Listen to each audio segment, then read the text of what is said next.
سلام كمسك الختام. به نام خداوند بخشنده و مهربان. آیا می دانید دو گروه از اهل آتش کیها هستند؟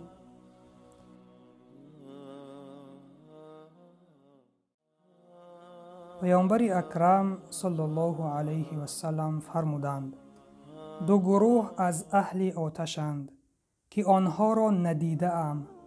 مردمانی هستند که تازیانه دارند مانند دم گاو و با آن مردم را میزنند، و زنانی هستند برهنه و لوچ که لباسهای تنگ و شفاف و کوتاه را بر تن می کنند و از طاعت و فرمان خدا منحرفند و زنان دیگر را به طرف خود کشانده فاسد می کنند و موی سرشان مانند کوهان شتر است که به این طرف و آن طرف می رود. اینها به بهشت داخل نمی شوند و بوی بهشت هم به دماغشان نمی رسد، در حالی که بوی بهشت از مسافه چنین و چنان به دماغ می رسد. روایت مسلم.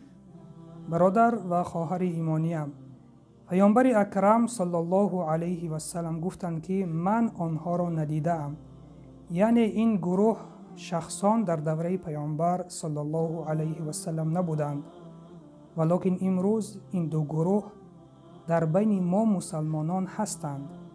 اینها خود مسلمان هستند که مسلمانهای دیگر را میزنند به یگان سبب. و دوم این زنهایی هستند که دیگر زنها را به فسق و فساد کشاله کرده میبرند و صفت آنها را پیامبر اکرم صلی الله علیه و سلم گفتند که مویهای آنها مانند کوهان شتر است.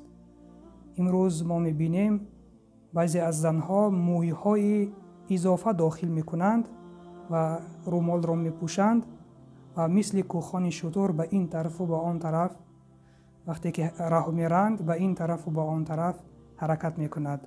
پس خطاب به چنین شخصان، اگر شما مسلمانی حقیقی هستید، اگر شما مردم را به سبب آزار میدهید و اگر شما مسلمان زن حقیقی هستید، شما از این حدیث درس ببرید.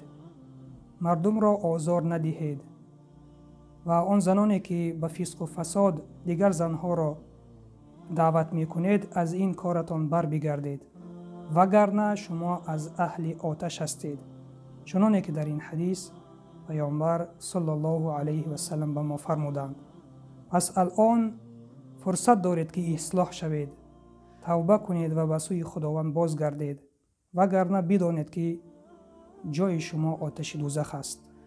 گرچند که خود را مسلمان دانید، مسلمان حسابید، بدانید که جای شما آتش دوزخ است.